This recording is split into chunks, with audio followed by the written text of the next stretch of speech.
A common myth amongst the older generation is that video games cause violence. However, that's just what it is, a myth.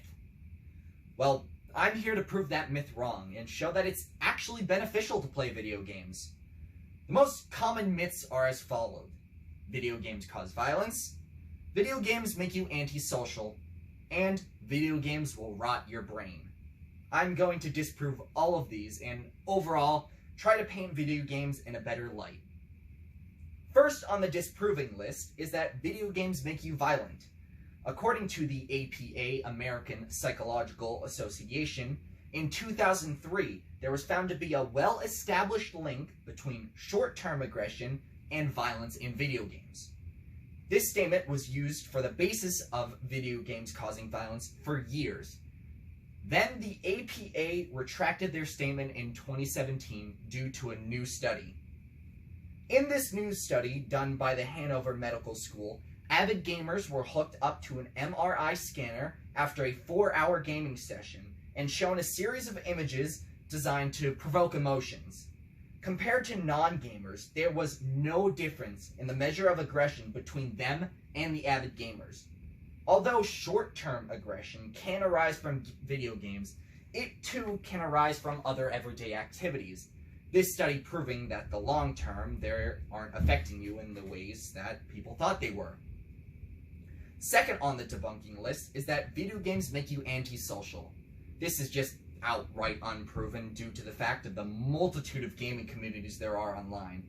The definition of antisocial is as followed: not sociable, not wanting the companies of others. This is disproven easily purely from the fact that interests bring people together, music brings people together, books bring people together, and yes, even video games do. Gaming communities such as E3 2019 have brought over 66,000 gamers together, in tournaments such as EVO amassing over 10,000 participants a year. Online communities also are bustling with active gamers, with games such as World of Warcraft housing over 12 million active players. Gaming communities on social platforms such as Discord house over thousands of communities filled with thousands of people all playing and interacting together.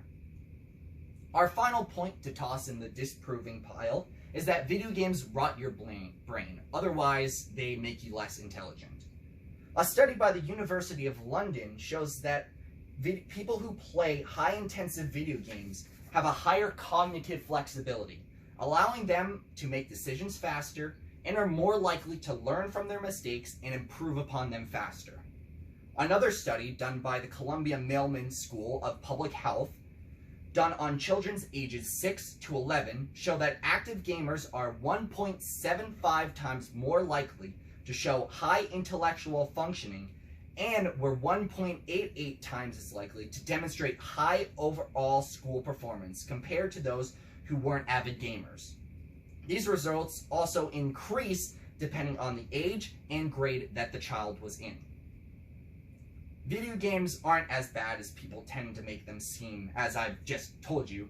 Despite these arguments against video games show that there is no increase in long-term aggression, does not make you an antisocial shut-in, and actually improves your brain's performance. So, why not pick up a game, sit down for an hour or two, and improve yourself overall by playing video games? Alright, now it's time for my rhetorical devices that I used throughout the speech.